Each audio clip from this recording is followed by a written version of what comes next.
तो incline plane पे देखते हैं प्रोजेक्टाइल मोशन है कि नहीं, उसका रेंज निकालते हैं इंक्लाइन प्लेन पे। तो आपकी बात जो है ये हमने यहाँ से इसको प्रोजेक्ट किया और ये प्लेन है इंक्लाइन, ये एंगल बनाता है, ये इंक्लाइन प्लेन एंगल बीटा बना रहा है, ठीक है। और ये जो है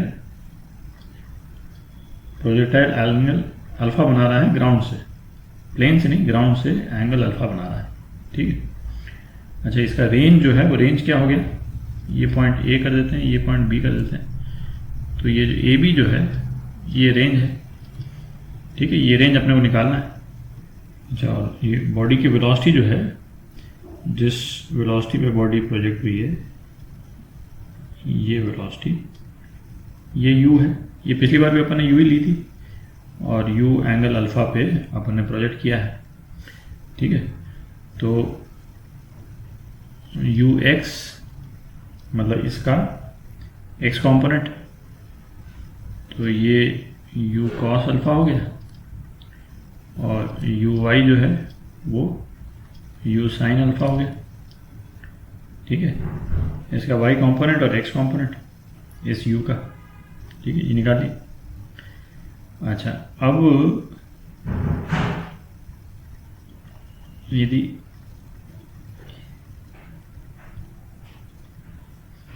ये c है, ठीक है, तो AC जो है, AC कितना हुआ, AC जो है, AB जो है रेंज है, तो रेंज cos बीटा हो गया, ठीक है। तो बॉडी को टाइम कितना लगेगा AC कवर करने में, ये बॉडी कितना टाइम रहेगी हवा में, तो x कंपोनेंट से हम जल्दी निकाल सकते हैं। तो x कंपोनेंट इनटू टाइम, ये कितना हो गया, है कि नहीं, r cos बीटा, ठीक है, इसमें कोई दिक्कत नहीं। और तो ये कितना हो गया, u cos alpha is equal to r cos beta, ठीक है, इंटू t। तो टाइम कितना हो गया, r cos beta upon u cos alpha. इतना टाइम में ये बॉडी ट्रैवल करेगी, हमने इसका x कंपोनेंट है उससे निकाल लिया। अच्छा, रेंज का y कंपोनेंट क्या है, रेंज का y कंपोनेंट है BC, ठीक है। तो BC कितना हो गया, r sin बीटा, ठीक है। तो इसको BC ट्रैवल करने में कितना टाइम लगेगा, तो S is equal to UT plus half AT square, ठीक है, ये लगाते हैं। तो S कितना है, R sin बीटा, ठीक है, BC है, लेकिन यहाँ तक ये हाइट कवर करने में बॉडी को कितना टाइम लगेगा, है ना। हमने यहाँ से प्रोजेक्ट किया, बॉडी इसको थ्रो किया, UT मतलब UY इंटू T और माइनस G/2 T स्क्वायर, ठीक है। तो एक तो T की वैल्यू पुट, यहाँ से T की वैल्यू डाल देते हैं और UY की भी वैल्यू डाल देते हैं। तो कितना हुआ, R sin beta is equal to UY कितना है, U sin अल्फा T और minus G/2 T square, R cos beta upon U cos alpha, कितना हो गया, G/2 R cos beta upon U cos alpha whole square, ये हो गया, ठीक है। और अच्छा, यहाँ पे भी T की वैल्यू डालनी है ना अपने को, यहाँ पे भी, तो इसको थोड़ा सा जगह बना लेते हैं। तो यहाँ पे थे अपन, है ना, इसमें भी टाइम की वैल्यू डालनी थी। तो ये हो गया आपका R sin beta is equal to U sin alpha R cos beta upon U cos alpha minus g/2 r cos beta upon u cos alpha whole square. ठीक है,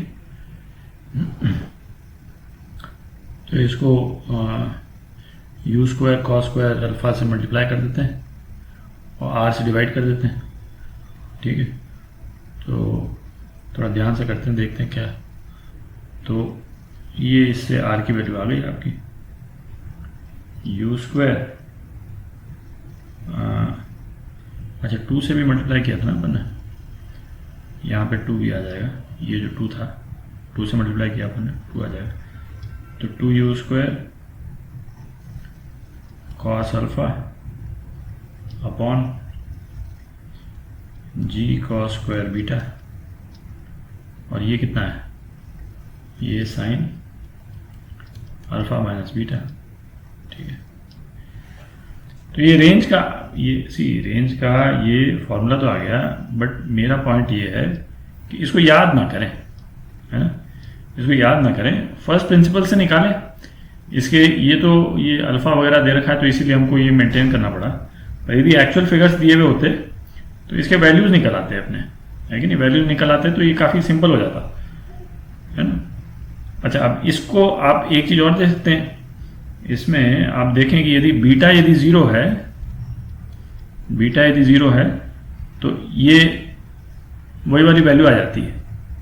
कौन सी वैल्यू, जो हमने रेंज का जो फॉर्मूला जो निकाला था, ये नीचे ये 1 हो जाएगा और ये साइन अल्फा कॉस, तो ये बेसिकली, है ना, रेंज कितनी हो जाएगी, r is equal to u square sine 2 alpha upon g।